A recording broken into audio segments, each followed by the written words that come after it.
Les menaces proférées par le MINA Paul Atanga NJ passent toujours mal au niveau des lieutenants de Maurice Kamto. Wilfried Ekanga, conseiller du président du MRC, a publié il y a quelques heures une tribune dans laquelle il décerne la palme du meilleur ministre à Paul Atanga NJ. Bonjour chers abonnés et merci de prendre le temps de vous abonner à notre chaîne pour les mises à jour politiques et les derniers événements dans le pays. Des compétences particulières du ministre à découvrir dans la tribune ci-dessous diffusée en intégralité.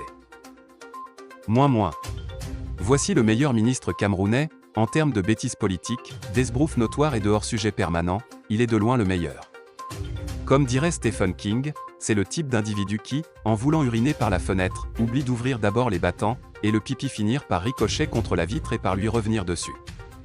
Il résonne comme un malade échappé d'un asile et qui ne comprend rien au monde alentour. Voici donc l'homme qui a réuni hier 10 gouverneurs de région pour leur parler d'un parti politique, le MRC, déclaré mort depuis 3 ans, et dont les simples dédicaces du leader leur provoquent un Covid cérébral. Ils ont séquestré Maurice Kamto dans son hôtel et, en bons animaux, l'ont expulsé de la ville de Douala, puis ils se sont acharnés sur de jeunes concitoyens en leur infligeant des peines allant jusqu'à 5 ans pour simple attroupement, car c'est une hostilité contre la patrie. Motif, il paraît qu'ils disposent d'un service de renseignement supérieur au FBI, et qu'ils ont des infos secrètes que le commun des mortels n'a pas. Le souci, c'est que Joseph Vest, l'homme sur cette image, se retrouve systématiquement aux abonnés absents quand il faut croiser le fer avec les hommes de Field Marshall. Sa force n'existe que sur les marcheurs pacifiques d'un parti qui prône le changement dans la paix, et il se terre à Yaoundé comme un rapalmiste alors que nos Piti l'attend à Muyuka pour le bras de fer.